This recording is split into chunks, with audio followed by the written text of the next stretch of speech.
अस्सलामुअलैकुम, बोल न्यूज में खुश आमदेद। मैं हूं सहर फातिमा और मैं हूं गौहर इशरात। हेडलाइंस आपने जानी, बुलेटिन का आगाज करें और सबसे पहले आपको बताएं, दारू में हम आहंगी पैदा करना होगी। मुल्क में ऐसा माहौल पैदा करना होगा जिसमें हिद्दत कम और रोशनी ज्यादा हो।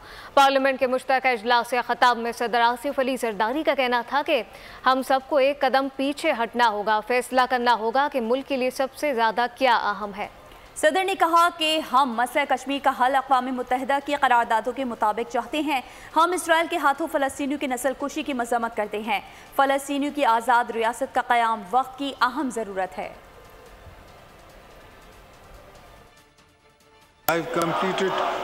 Complete faith in the capability of our political leadership, public institutions, civil society and youth to successfully overcome the multiple challenges facing our nation today. I believe we can pull together to draw on our moral political capital in steering our country out of its complex but not impossible social, climate and economic challenges. That Pakistan will continue to provide moral, political, diplomatic support to the people of occupied Kashmir until they get the right to self-determination. It's the resolution of dispute in accordance with the United Nations Security Council resolution. We are deeply concerned over the tidal wave of indiscriminate killings of innocent Palestinians, the large-scale genocide committed by the Israeli forces. Pakistan strongly condemns and remains steadfast in principles of support for the establishment of an independent and viable state of Palestine. वज़ीर ख़ारजा सागदार ने कहा है कि Saudi अरब के वफ़द का दौरा पाकिस्तान खुशाइन रहा। कुछ सियासी जमातें सऊदी वफ़द के दौरे पर सियासत कर रही हैं जो अफसोसनाक है।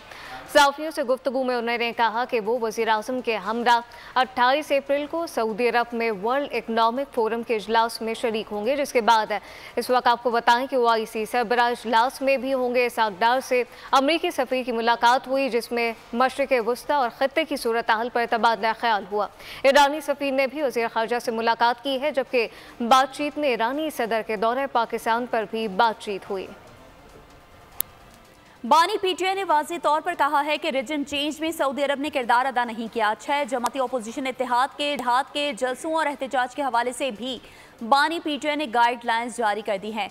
मीडिया से गुफ्तगू में सुन्नी इत्तेहाद काउंसिल के रहनुमा साहिबजादा हामिद रजा का कहना था कि जलसों की इब्तिदा पंजाब से होगी। PTI रहनुमा रऊफ हसन का कहना था कि हमारी जद्दोजहद का फाइनल मरहला शुरू हो रहा है। अब ऐसे इशूज़ पर भी बात होगी जिन पर बात नहीं होती थी। मुजम्मिल असलम ने कहा कि बानी PTI ने पैगाम दिया है कि PDM2 इस बार भी आलमी इदारों से पैसा लाने में नाकाम होगी। मुल्क में कानून की हुक्मरानी कायम होने तक सरमायाकारी भी नहीं हो सकती।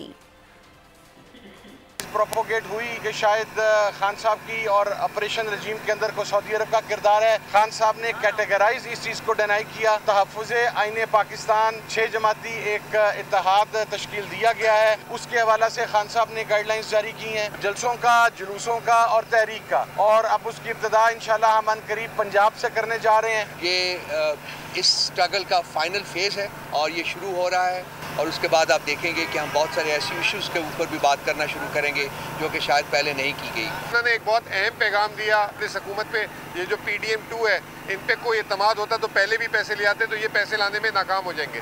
उस वक्त तक मुल्क में सरमायाकारी, आपके मकामी लोग भी कंफर्टेबल नहीं होंगे जब तक रूल ऑफ लॉ नहीं आएगा। धरना कमीशन को दिया गया साबिक वज़ीर दाखिला एहसन इकबाल का बयान सामने आ गया है। एहसन इकबाल के बयान में कहना था कि उस वक्त के DGC फैज़ हमीद ने तहरीक लब्बैक पाकिस्तान के रहनुमाओं से मुज़ाकरात किए। मुआहदे के मतन में वज़ीर कानून के इस्तीफ़े पर इत्तफ़ाक़ किया गया। मुआहदे का मतन उन्होंने उस वक्त के वज़ीर आज़म शाहिद खाकान से शेयर किया था। वज़ीर आज़म ने उस मुआहदे में वज़ीर के इस्तीफ़े और फ़ौजी अफसर के नाम की मुखालफत की, ताहम बताया गया कि मुआहदा हो चुका है, अब इससे पीछे नहीं हटा जा सकता। और अब आपको बताएं कि मुआशी खुशहाली पर गामजन पाकिस्तान को तरक्की की पटरी से उतारने की साजिश मखसूस सियासी जमात को सऊदी सरमायाकारी तकलीफ देने लगी। यूरोप और अमेरिका के बाद उसके रहनुमाओं ने पाक सऊदी ताल्लुकात को हदफ बना लिया। इक़्तिदार की खातिर मुल्क की मफाद पर वार और आखिर में मसलूमियत का ढोंग मखसूस सियासी जमात ने वतीरा बना लिया। नई हुकूमत और तमाम स्टेक होल्डर्स माशी बहाली के इक़दाम में लगे हैं। सऊदी वज़ीर ख़ारजा का दौरा पाकिस्तान खुसूसी सरमायाकारी कौंसिल की काविशों का मुँह बोलता सबूत है। इस दौरान मखसूस सियासी जमात ने पाक सऊदी ताल्लुकात पर ज़ब्त लगाना चाहिए। रिजीम चेंज के एक हिस्से पिटे बयानिए में शेर अफजल मरवत ने सऊदी अरब को भी मुलविस करार दिया। बैरूनी साजिश का ये झूठा बयानिया अमरीका बरतानिया के बाद सऊदी अरब की जानिब मोड़ देना इंतहाई अफसोसनाक है, वो भी एक ऐसे वक्त में जब IMF के साथ मुज़ाकरात और सऊदी अरब की तरफ से सरमायाकारी के मुस्बत इशारे मिल रहे हैं। तो सियासी जमात की जानिब से अपने एक रुकन के जरिए इस तरह का बयान दिलवाना मुल्क दुश्मन एजेंडे की तकमील है। मुहिब वतन अफराद शेर अफजल मरवत के खिलाफ आर्टिकल 19 की रोशनी में कार्रवाई का मुतालबा कर रहे हैं।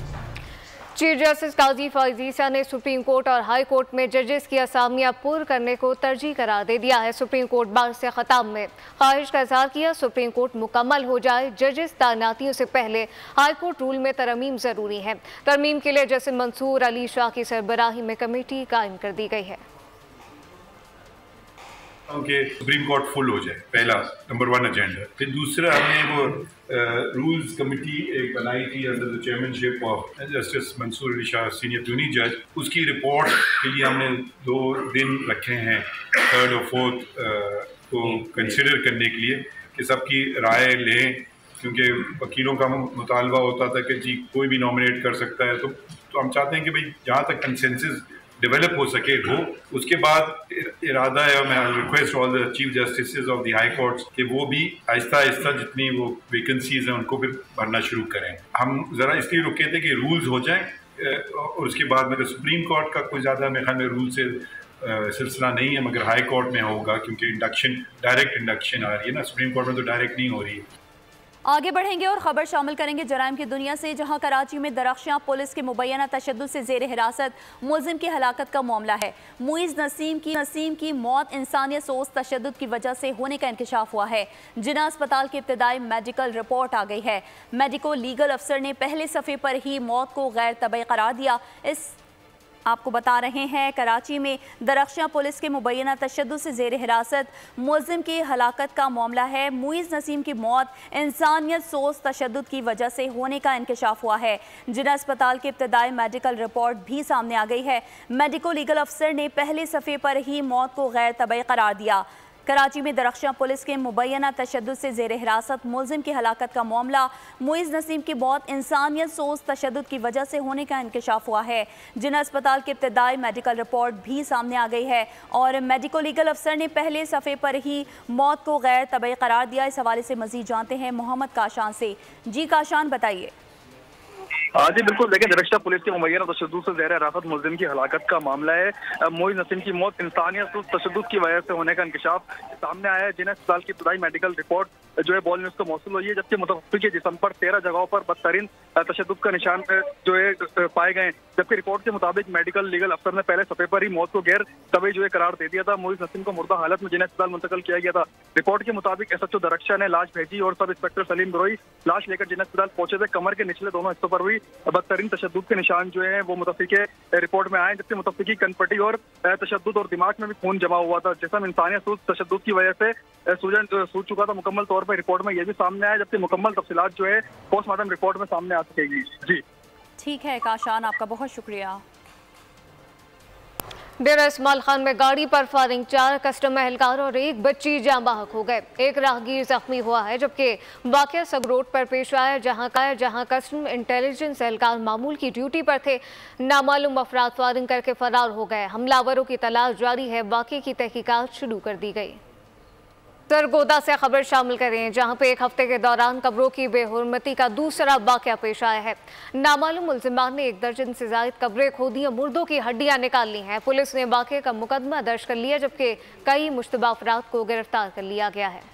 शाहीनों के शहर सरगोदा में मुर्दा भी महफूज नहीं। लक्सियां के इलाके मौजा सेड़ में कब्रों से मुर्दों के आजाद चुराने वाला गिरोह सरगर्म हो गया। 1 हफ्ते के दौरान कब्रों की बेहुरमती का दूसरा वाकया पेश आया। नामालूम अफराद ने 1 दर्जन से जायद कब्रें खोद डाली। कमसिन बच्चों और बड़ों की कब्रों से हड्डियां साथ ले गए। खोदी गई कब्रें 5, 6 और 22 साल पुरानी हैं। वाकये से इलाके में खौफ फैल गया। इलाका मकीनों ने मुल्जिमान को फौरी तौर पर कैफरे किरदार तक पहुँचाने का मुतालबा किया। कहा, यह वाकया आज सिर्फ लक्सियां में ही पेश नहीं आए, आसपास के इलाकों में भी कब्रों की बेहुरमती के वाकयात रोनुमा हो चुके हैं। वाक़े की इत्तला मिलते ही पुलिस भी मुतहर्रिक हो गई, मुकदमा दर्ज करके कई मुश्तबा अफराद को गिरफ्तार कर लिया। पुलिस हुकाम ने दावा किया कि कब्रों की बेहुरमती में मुलविस अफराद की गिरफ्तारी के लिए जदीद टेक्नोलॉजी का इस्तेमाल किया जा रहा है। मुलविस अफराद को जल्द गिरफ्तार कर लिया जाएगा। पाकिस्तान और न्यूजीलैंड के दरमियान 5 मैचेस की T20 सीरीज का पहला मुकाबला आज होगा। दोनों टीमों ने प्रैक्टिस सेशन में खूब जमकर तैयारी कर ली है।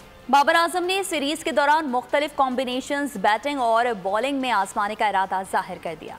शाहीनों और कीवीज के दरमियान पहला T20 ऑस्ट्रेलियन ओपन के गोल्ड मेडलिस्ट इब्राहिम बेताबी से मैच के आगाज के मुंतजर हैं।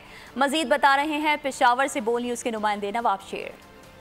जी बिल्कुल, आज पाकिस्तान और न्यूजीलैंड के दरमियान पहला T20 मैच खेला जा रहा है और बहुत अरसे के बाद पाकिस्तान में जो है वो क्रिकेट खेली जा रही है, जिसके लिए दीगर शायकीन क्रिकेट की तरह जो स्क्वाश के प्लेयर है वो भी काफ़ी पुरजोश है। अब मेरे साथ इस वक्त अंडर 17 के गोल्ड मेडलिस्ट इब्राहिम ज़ेब मौजूद है जो कि स्क्वाश का प्लेयर है। उनसे बात करते। जी, आज न्यूजीलैंड और पाकिस्तान का मैच है, क्या कहेंगे इस हवाले से और आपका फेवरेट प्लेयर कौन है? अस्सलाम वालेकुम, मेरा नाम इब्राहिम ज़ेब और मैं अंडर 17 ऑस्ट्रेलियन जूनियर ओपन जीते और मेरा क्रिकेट के साथ भी शौक़ है और मेरा पाकिस्तान और न्यूजीलैंड का आज मैच है और इंशाल्लाह पाकिस्तान जीतेगा और मेरा फेवरेट प्लेयर है रिजवान। जैसा कि आप लोग देख रहे हैं कि इब्राहिम ज़ेब का यही कहना है कि आज जो है वो बैटिंग में रिजवान जो है वो न्यूजीलैंड के बॉलर के छक्के छुड़ाएंगे और आज का मैच जो है वो पाकिस्तान जीतेगा। और बहुत अरसे बाद जो है वो पाकिस्तान में क्रिकेट खेली जा रही है और जिसके लिए शायकीन क्रिकेट जो है वो बड़ी बेताबी से इंतज़ार कर रहे हैं। ठीक है नवाब शेर, आपका बहुत शुक्रिया। नवाज शरीफ कहते हैं हमसायों से लड़ाई नहीं करनी, दोस्ती के दरवाजे खोलो। वज़ीर आला पंजाब मरीम नवाज का करतारपुर में तकरीब से खिताब। कहा कि करतारपुर राहदारी का नवाज शरीफ का विजन था। वज़ीर आला बनने पर भारतीय पंजाब से भी मुबारकबाद मिली।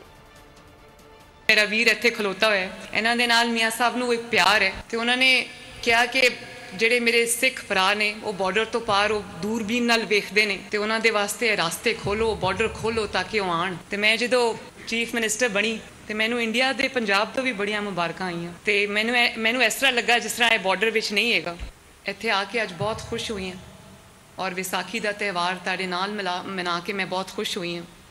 ਸਿਰਫ ਤਰੱਕੀ ਤੇ ਮੋਟਰਵੇ, ਸੜਕਾਂ, ਟਰਾਂਸਪੋਰਟ ਸਿਸਟਮ, ਇਹ ਸਾਰਾ ਕੁਝ ਜਿਹੜਾ ਕੀਤਾ ਨਵਾਜ਼ ਸ਼ਰੀਫ ਨੇ ਕੀਤਾ ਹੈ, ਗੱਲ ਸੱਚ ਹੈ। ਲੇਕਿਨ ਜਦੋਂ ਤੁਸੀਂ ਦੇਖਦੇ ਹੋ ਕਿ ਬਾਰਡਰ ਖੁੱਲਦਾ ਹੈ, ਤੁਸੀਂ ਇੱਥੇ ਆਉਂਦੇ ਹੋ ਆਪਣੇ ਮੁਕੱਦਸ ਮਕਾਮਾਤ ਤੇ ਆਉਂਦੇ ਹੋ ਤਾਂ ਵੀ ਮੈਨੂੰ ਨਵਾਜ਼ ਸ਼ਰੀਫ ਯਾਦ ਆਉਂਦਾ ਹੈ ਕਿਉਂ ਕਹਿੰਦਾ ਸੀ ਨਹੀਂ ਲੜਾਈ ਨਹੀਂ ਕਰਨੀ, ਹਮਸਾਇਆਂ ਨਾਲ ਦਰਵਾਜ਼ੇ ਖੋਲੋ, ਦੋਸਤੀ ਦੇ ਦਰਵਾਜ਼ੇ ਖੋਲੋ, ਦਿਲਾਂ ਦੇ ਦਰਵਾਜ਼ੇ ਖੋਲੋ, ਮੁਲਕਾਂ ਦੇ ਦਰਵਾਜ਼ੇ ਖੋਲੋ। ਮੈਂ ਸਮਝਦੀ ਹਾਂ ਕਿ ਸਾਡੇ ਦਿਲ ਬਹੁਤ ਵੱਡੇ ਨੇ और जो एक दूसरे ते मुसीबत आती है, अल्लाह ना करे कदी आए, जो एक दूसरे ते मुश्किल वक्त आता है, सब अपने दिल के भी दरवाजे खोलते हैं, सब दुआ वास्ते हाथ भी उठाते हैं। तो दूसरी जानिब वज़ीर इत्तलात पंजाब अज़मा बुखारी ने कहा है कि मुस्बत तनकीद का खैर मकदम करते हैं, मसाइल के हल की कोशिशें जारी रखेंगे। सहाफ़ियों से गुफ्तगू में उन्होंने मज़ीद कहा कि मीडिया अरकान के मुतालबात और मसाइल पर पूरी संजीदगी से गौर किया जाएगा। चीफ मिनिस्टर पंजाब मरीम नवाज शरीफ साहिबा की बड़ी कैटेगोरिक मुझे इंस्ट्रक्शन है इस हवाले से कि तमाम हमारी सहाफ़ी बरादरी के जितने मसाइल हैं और ख़ास तौर पर ये यहाँ घर हैं आपके, यहाँ पर आपको खुशी हंसी खुशी बसना चाहिए। आपके घर, आपके यहाँ कॉलोनी के अंदर तरक्की होनी चाहिए, आपके पास तरक्याती काम होने चाहिए, आपके लिए यहाँ पर शॉपिंग मॉल बनना चाहिए, आपके लिए यहाँ पार्क्स बनने चाहिए। और मैंने अभी पार्क्स के हवाले से भी मैंने यहाँ पर ऑर्डर दिया है, जो मुतल्लिका यहाँ पे मौजूद थे साहब कि जो हमारा कमिंग ADP है उसके अंदर पार्क्स के हवाले से आपके 2 पार्क्स हैं, मैंने सुना है, उन दोनों पार्क्स को जो है वो आबाद करने के लिए ADP के अंदर रकम रखी जाए और वो मुझे इसके ऊपर बाकायदा अपडेट भी करेंगे। और जहाँ भी मेरी इंटरवेंशन की ज़रूरत होगी, चीफ मिनिस्टर साहिबा का दरवाजे हमेशा जो है वो हाउसिंग सोसाइटी के लिए, हमारे साफियों के लिए खुले हैं। हाँ, हम अपडेट शामिल करें। आपको बताएं सऊदी अरब रेकोटेक मंसूबे में $1 अरब की सरमायाकारी के लिए तैयार है, जबकि सऊदी अरब मल्टी $1 बिलियन मंसूबे में सरमायाकारी के करीब है। ब्लूमबर्ग के मुताबिक इस वक्त आपको बताएं कि इन्वेस्टमेंट कंपनी ने रेकोटेक में सरमायाकारी का इंदिया दे दिया है और रेकोटेक एंड गोल्ड माइन मंसूबे में कम अज़ कम $1 अरब सरमायाकारी का ये प्लान है। और वज़ीर आज़म की सऊदी वली अहद मोहम्मद बिन सलमान से मुलाकात में भी मंसूबे पर वाज़ेह तौर तौर पर बातचीत की गई है। सऊदी अरब रैकेटिक मंसूबे में $1 अरब की सरमायाकारी के लिए अब तैयार है और सऊदी अरब मल्टी बिलियन डॉलर मंसूबे में सरमायाकारी के करीब है। इस वक्त आपको बताएं कि इन्वेस्टमेंट कंपनी ने रैकेटिक में सरमायाकारी का इंदिया दे दिया है। तफसीलात क्या है, उमर हयात खान से जानते हैं। उमर, आगा कीजिएगा। जी बिल्कुल, सऊदी अरब जो है वो रैकेटिक मंसूबे में $1 अरब की सरमायाकारी के लिए तैयार है और सऊदी अरब जो है वो मल्टी बिलियन डॉलर मंसूबे में सरमायाकारी के करीब है और सऊदी सॉवरन वेल्थ फंड की कंपनी जो है वो मनारा मिनरल्स इन्वेस्टमेंट कंपनी ने रैकेटिक में सरमायाकारी का इंदिया दिया है और रैकेटिक एंड गोल्ड माइन मंसूबे में कम से कम $1 अरब सरमायाकारी का प्लान है। और वज़ीर आज़म शहबाज शरीफ की जो है सऊदी वलीअहद मोहम्मद बिन सलमान से मुलाकात में भी इस मंसूबे पर बातचीत होगी और खास तौर पर अगर देखा जाए तो इस हवाले से जो मंसूबे का मुआहिदा है उसकी नोक पलक जो है हम संगे मील उमर हयात खान, बहुत शुक्रिया। बलूचिस्तान में हालिया बारिशों के दौरान आसमानी बिजली और घरों की छतें गिरने से 8 अफराद जाँ बहक और 9 जख्मी हो गए। PDMA ने रिपोर्ट अब जारी कर दी है। सूबे में हालिया बारिशों से कितनी तबाही हुई है, तफसीलात देखिए इस रिपोर्ट में। बलूचिस्तान में मूसलाधार बारिशों ने तबाही मचा दी। आसमानी बिजली और घरों की छतें गिरने से 8 अफराद जाँ बहक और 9 जख्मी हो गए। PDMA ने बारिशों के नुकसानात से मुतालिक रिपोर्ट जारी कर दी। रिपोर्ट के मुताबिक बारिशों के पहले स्पेल के दौरान 40 घर मुकम्मल तौर पर तबाह हुए। हालिया बारिशों के दौरान 92 घरों को जुज़वी नुकसान पहुँचा। 6 सड़कें और एक पुल भी बारिश में शदीद मुतासिर हुआ। मुसलसल बारिशों की वजह से नशेबी इलाके ज़ेरे आब आ गए। कोयटा में सीवरेज का निजाम दरहम बरहम, नालियाँ और गटर उबल पड़े। सड़कें नदी नालों का मंजर पेश करने लगी। PDMA के मुताबिक बारिश से मुतासरा इलाकों में dewatering pumps, tents, plastic mat और कंबल पहुंचा दिए गए हैं। उर्दू अदब के मुमताज अदीब, नक़ाद और दानिश्वर डॉक्टर जमील जालबी की 5वीं बरसी। डॉक्टर जमील जालबी को इनकी खदमात के एतराफ़ में सितारा इम्तियाज़, हिलाल इम्तियाज़ और कमाल फ़न एजाज़ से भी नवाजा गया। और इसके साथ ही बोल न्यूज़ से फिलहाल इतना ही। मज़ीद खबरों और अपडेट्स के लिए विजिट कीजिए हमारी वेबसाइट bolnews.com और आप देखते रहिए बोल न्यूज़।